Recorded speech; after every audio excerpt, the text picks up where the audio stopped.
Ladies and gentlemen, I'm going to try and make this quick because the Blue Jays are in the middle of Game 7 against the Dodgers as I speak, but welcome to my Saturday night's main event, November 1st edition full review. We're going to go through things on a match-by-match basis. I'm going to tell you what I liked, what I didn't like, do I agree with the booking decisions, and we're also going to talk about where storylines can go now that we go towards John Cena's retirement and Survivor Series War Games. If you are looking for a more in-depth review, that's going to be up and available on patreon.com/SantiZab. That's going to have footage so that you can see exactly what it is that we're talking about on a frame-by-frame basis, so go check it out. Link in the description, link in the pinned comment. Over there, we upload PLE reviews with footage as well as Raw reviews, SmackDown reviews, and so many other videos that never get uploaded here on YouTube. And as always, don't forget to subscribe to this channel, ring the bell for notifications. If you're a wrestling fan, I know that you're going to fall in love with this YouTube channel because we always upload daily wrestling content. All right, folks, that's enough. Let's jump into it. Let's start things off by talking about the WWE Undisputed Championship match between the champion Cody Rhodes defending against Drew McIntyre. I think it's worth talking about this stipulation here for a second. Of course, the stipulation being that if Cody Rhodes got counted out or if he got himself disqualified, that Drew McIntyre would automatically become the new WWE champion, which, by the way, I just want to point out, creates a giant loophole for Drew McIntyre to exploit. What's stopping Drew McIntyre from going to the back and saying, hey, boys, $100 or 1 month of McDonald's to whoever runs out there and slaps me in the face so that I win via disqualification? Am I overthinking it? Yes. However, this is a YouTube channel where we overthink and we overanalyze things that really aren't worth analyzing. One of my concerns was that this stipulation was going to hurt the match. However, I think I'm happy to say that it didn't hurt the match. I think that it did create some moments of drama and intrigue. For example, that moment where Cody Rhodes got put through a table on the outside and the ref immediately started counting just for Cody Rhodes to finally beat the count right at the very last second. So there were some of those moments where the stipulation did come into play and did add to the narrative of the match. From the actual physical standpoint of the match, I thought that this was a wonderful match. I actually thought that it was significantly better from the in-ring perspective compared to the WrestlePalooza snooze fest. My biggest complaint of this is the finish, not because I didn't like Cody Rhodes winning, but because it was unfortunately really weirdly telegraphed several minutes before the match even ended. They kept doing this thing where the ref just kept getting in the way. It started with the ref getting in the way of Cody Rhodes doing his little step up to the top rope to do the Cody cutter, and then he got in the corner again, the same corner again, which, by the way, ref, maybe get out of that corner if you continue to get in the way or getting hit. But he once again gets in that corner and he gets squashed, thus creating this moment of oh my God, the ref is down. Which, by the way, it's usually those moments that help the heel. It was this moment, however, that helps the babyface because the babyface was in the disadvantaged position of not being able to get himself disqualified. So as soon as that happened, I knew Cody Rhodes is going to cheat. He's going to use the title, and then the ref will miraculously get up and he'll be able to pick up the victory and Cody Rhodes will win. And literally like clockwork, boom, boom, boom, exactly all of those things that I predicted. It happened exactly that way, which is a little bit underwhelming. However, it does open up the opportunity for Drew McIntyre to get his rematch on ESPN PLE, because one of the predictions that I made was that WWE was never going to pull the trigger on this, even if it was via shenanigans with a disqualification title change, simply because it wasn't on ESPN. I just didn't think that WWE had the balls to pull the trigger on Cody Rhodes losing the championship against Drew McIntyre, or even bigger, the Randy Orton heel turn that so many people thought could happen. I never once thought that was going to happen at this show because it's not on ESPN. But the way that Drew McIntyre lost here does give Drew McIntyre the ability from a storyline perspective to say, I've been screwed, like he usually tends to do, and he can get himself a rematch, hopefully at Survivor Series War Games on ESPN, where a title change is actually quite possible to happen. This is about as Saturday night's main events type of finish as it can get, nothing of major consequence at the end of the day. Really, the only major thing is that it opens up Drew McIntyre to get his rematch later on. I was entertained by the match, but overall underwhelmed by the finish, so you take it for what it's worth. I'm kind of in the middle with it. I definitely think it's better than the WrestlePalooza match, but this is not something that's a ground-shiftingly great match. By the way, a lot of you missed this match. I actually almost missed this match because I also thought that the Saturday night's main event was going to start at 8 p.m. Eastern. I completely missed the memo that it was going to start start an hour earlier than usual. Next, let's talk about the WWE Women's Championship match between the champion Tiffany Stratton defending against Jade Cargill. This was the most predictable match of the night. I think me, you, everyone around the world predicted that Jade Cargill would walk out as the women's WWE champion. I mean, WWE basically told you as much. They had Jade Cargill have her big heel turn, something that people have been waiting for a long time.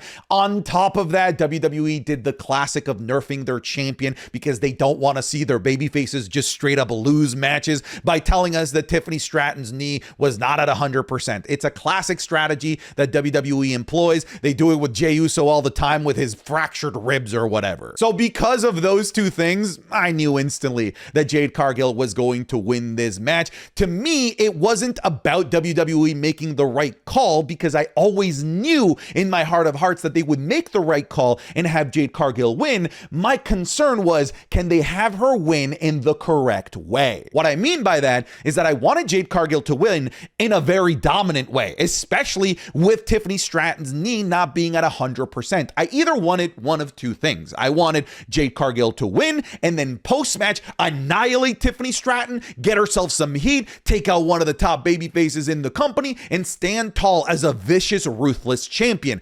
Or the one that I thought was less likely, but was the option that I actually like the most, was for WWE to nut up and do a squash match. And ladies and gentlemen, that's exactly what they did. Now, it wasn't a squash match in the sense that it was like a 30-second long match. No, this match was actually given minutes, but the majority of the time, I don't think I'm exaggerating in saying about like 95% of the time, it's Jade Cargill beating the ever-living piss out of Tiffany Stratton throughout this match. It started off with a big pump kick, a beautiful choke slam, which by the way, Jade Cargill should be using that choke slam significantly more. A bunch of beating down Tiffany Stratton on the outside. We had a symphony of triple power bombs, very Gunther-like, and then just followed up by a Jaded, and that's it. No comeback, no one here to save the day for Tiffany Stratton. Just a dominant new heel, Jade Cargill, who should be treated like this, by the way. She looks like she should be dominant, and I'm glad that she's being booked as dominant.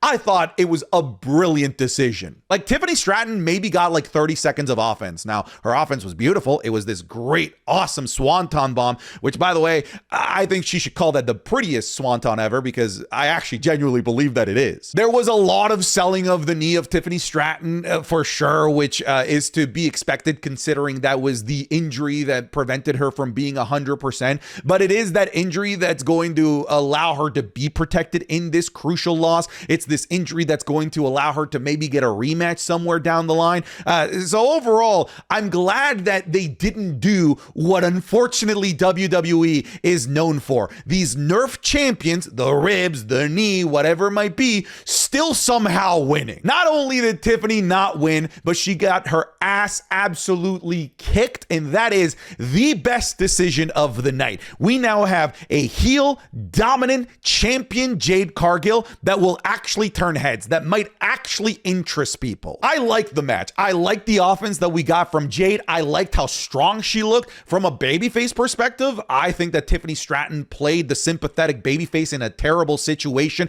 but still doing her best to try and entertain the fans. I thought that she played that role very well as well. So good on both of them. But the kudos that I gotta give is to WWE for not overthinking this and doing the correct thing. Just simplifying it down, giving us a nice squash match, and making Jade Cargill the new top, like, I was gonna say face of SmackDown, not a face, heel, but you know what I was trying to say. In terms of what's next, I'm assuming that Tiffany Stratton might take time off. They might sell this dominant win for Jade Cargill a little bit by having Tiffany maybe take a couple of weeks off here or there. Maybe Tiffany might be going after the US title. We know that Tiffany, Kiana James, and Julia have been having a thing going on, and I honestly wouldn't mind that.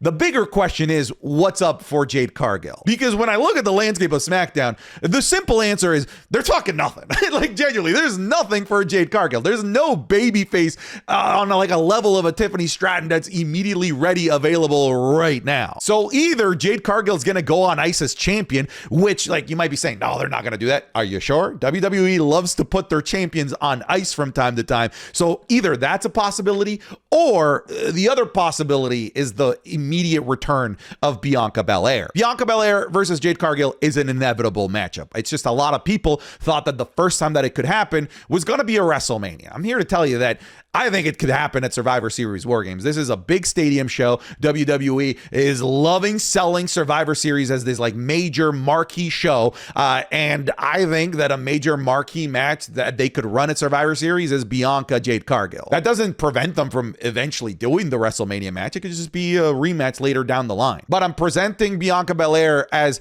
not only an option, but like genuinely like the only option. Like, is there's like nobody aside from a rematch against Tiffany Stratton available for Jade Cargill, and I don't think anybody's going to want to watch a rematch. So overall, thumbs up all around. I think that this was a wonderful decision by WWE. We're refusing to. Here we go. Oh, God, he barely made. Dude, there's a fire in the ring, dude. He's getting caught. He's burning. Currently in AAA.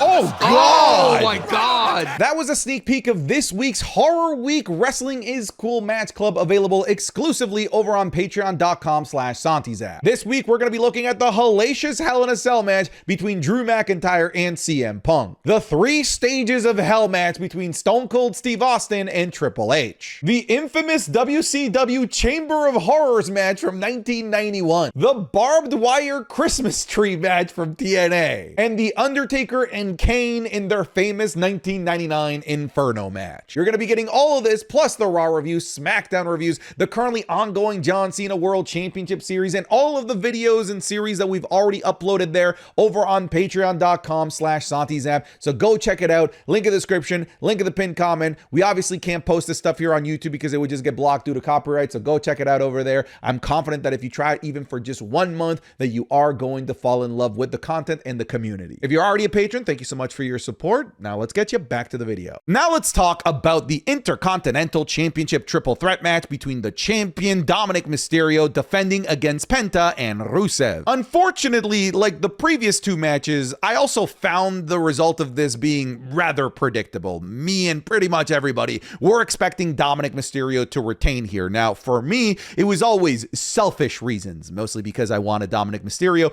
to retain so that he can take this Intercontinental Championship and go into Survivor Series as champion and defend against none other than John Cena. On top of that, I always felt like Rusev and Penta can continue to have their own feud even beyond this match, and based on how this match went, I absolutely see it going that way. By the way, just because I think it was predictable and the predictable outcome happened doesn't necessarily make it bad. I think longtime viewers of this channel know that I love to preach that predictable doesn't mean bad, that 2 + 2 should be allowed to equal 4 sometimes, and I know that those same long-term viewers are going, oh my God, he's doing the 2 + 2 analogy again. Listen, it makes sense. Predictable or not, it was still tremendously entertaining. The only thing I didn't like about this match was that Dominic Mysterio was out for a huge portion of the match because he would take major offensive moves from both Penta and from Rusev. So for like, I felt like a whole 35 to 40% of the match, Dominic Mysterio just wasn't there. So instead, we were treated to more or less a one-on-one match between Rusev and Penta, which was very good, but that's not the type of triple threat environment and match that I like. You guys know that I like triple threat matches when all 3 guys are part of the offense, interweaving with each other and creating combos with one another. Unfortunately, this wasn't one of those matches. This was a glorified one-on-one match with somebody on the outside resting. And had they just done a match, a regular run-of-the-mill match with that particular type of choreography, I'd probably be a lot more negative on it. But the way that they handled the last third of the match, I thought was brilliant, with Rusev having Penta locked in an accolade, with Dominic Mysterio nowhere to be found, with him being so far away from the ropes. And then the bell rings, and I was like, oh my God, Rusev is the new IC champion. What? Only to find out it was Dominic Mysterio channeling his lie, cheat, steal, and he's the one that rang the bell to trick Rusev into thinking that he won the match to break the hold. brilliant. That's been one of the traits of Dominic Mysterio's Intercontinental Championship over the last couple of months since SummerSlam, is that he's just a genius. He is finding brilliant ways to somehow not lose matches, and this one was amongst the smartest. But just because he managed to pull that off doesn't all of a sudden stop Rusev from being significantly more powerful, because Rusev chases him down, starts beating the crap out of him. Dominic is holding the timekeeper hammer, and you think he's going to use it at some point. He leaves it in the ring.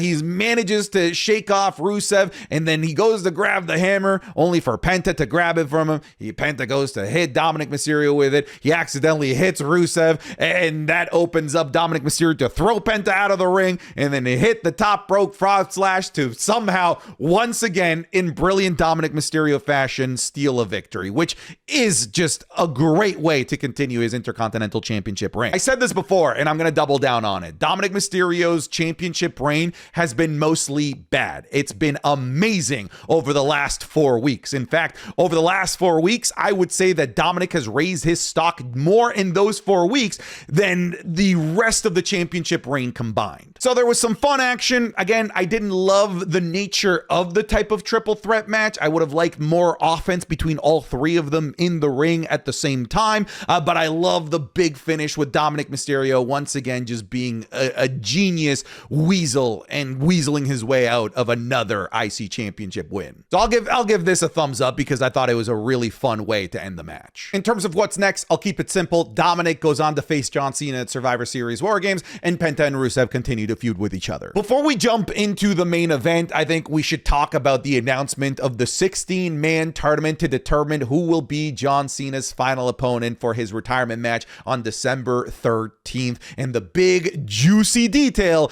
is that Cena said that this tournament will encompass superstars from Raw, SmackDown, NXT, and even people who don't work here, which in my head, of course, means TNA, which opens up the door for people like Joe Hendry, former WWE superstars like Matt Cardona, formerly Zack Ryder with history with Cena, Dolph Ziggler, now Nick Nemeth, also in TNA. So this opens up the door for some very interesting names. I will be the first one to put water on the fire of the rumor that this opens up the door for Edge. If it does, holy shit, I hope to be wrong, but I just don't think that that's going to end up being the case. It starts in 2 weeks, so that should be exciting. We don't know the details yet. Like, are these one-on-one matches, fatal four-ways? I don't know. All I know is that we're going to have a winner, and that winner will go on to face Cena, hopefully for the Intercontinental Championship. Now let's talk about the main event, the very stressful main event that was Jey Uso versus CM Punk for the vacated World Heavyweight Championship. I say it was stressful mostly because the one result I didn't want out of this was for Jey Uso to win. I'm not a typical Jey Uso hater that you see online, but I genuinely believe that Jey Uso's storyline right now at this very moment did not need and or benefit from having the World Heavyweight Championship. I felt like the correct decision right now was to give the World Heavyweight Championship to a known commodity in CM Punk, even if it is just for a 2-month reign so that he can eventually put over Braun Breaker. But I say it was stressful because there were so many moments in this match where I genuinely believe that Jey Uso was walking out as the World Heavyweight Champion. And I know that that would have burned the internet wrestling community. So much anger would have erupted from the fans online. So much so that I was a sick bastard and I kind of wanted to see it happen just to see how bad the reaction would be. But alas, CM Punk is our new World Heavyweight Champion, and I'm pleased to say it was in a very entertaining match. I will say about like the first half of the match was about as interesting and about as complex as you would expect a CM Punk who's nearly 50 and a Jey Uso who doesn't particularly have the deepest bag when it comes to moveset. But what they lacked in creative wrestling for the huge portion of this match, I think they made up for it in drama, especially in the last 15 minutes or so of that match. I genuinely believe that you can skip like most of this match and just go like towards the final like 8 minutes of this match. To me are where this shines. It's in those 8 minutes where Jey Uso looked very good as an in-ring performer in there with CM Punk, one of the best to ever do it. I didn't feel like in those last 8 minutes that Jey felt outclassed in any capacity. In terms of big highlights of the match, there's the big spear through the barricade. That was a cool moment. They tried tried to create a stealing finishers moment, which I thought was very lackluster, where Jey Uso hits a very mediocre looking GTS,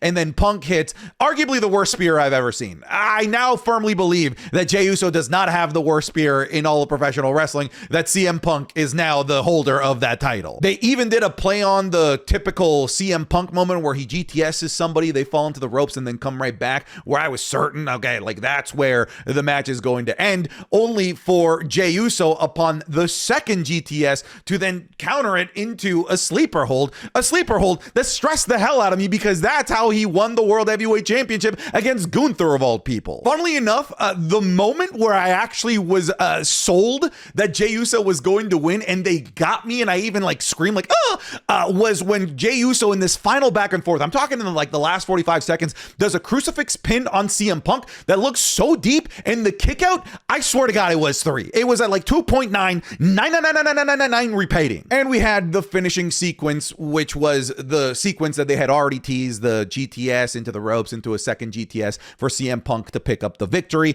And what I already said, in my opinion, is absolutely the correct call. Now, even though I enjoyed the last 8 minutes, that to me isn't the thing worth celebrating the most.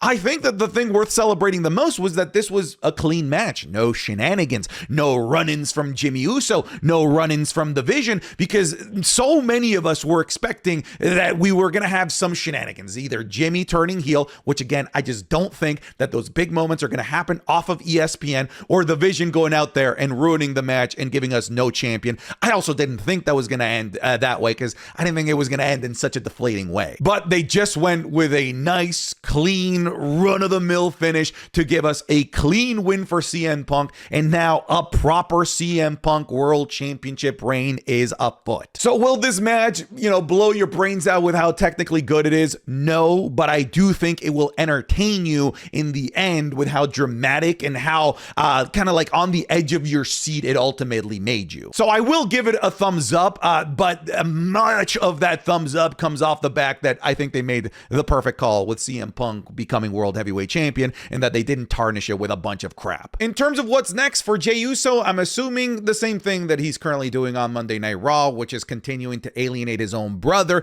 continuing to go down the path of becoming more like Roman Reigns, and I'm sure the inevitable blow-off will be a match with Roman Reigns or Jimmy Uso or something. I'm sure that will continue. Like I said, I never thought that this story required the World Heavyweight Championship at the moment. In terms of CM Punk, I'm sure he'll go off to defend, likely against Braun Breaker, probably not until the new year, because I still think that War Games is going to be Team Vision, even without Seth Rollins, against Team CM Punk. But I do think that the inevitable feud beyond that is going to be CM Punk versus Braun Breaker. I don't think it'll get extended all the way through to WrestleMania. I wouldn't be surprised if it's one of the main events of the Royal Rumble, and that's where they crown Braun Breaker. So my overall thoughts on Saturday night's main event, it was a Saturday night's main event. It wasn't the most ground shifting of nights, but there was a lot to like and a fun night of professional wrestling. I'm more glad that it happened than it didn't, because I was entertained throughout. Are you gonna remember this show in the long term? No. At the end of the day, it's still a pretty forgettable Saturday night's main event, but we got some big moments like Jade Cargill and CM Punk becoming new world champions. All right, folks, I'm gonna go watch the end of this game. The Jays are currently up 4-2. You're either going to see a very sad Santi or a very happy Santi within the next hour or so. But that's it. Goodbye. Go Jays. Blue Jays, not Jey Uso. Get out of here.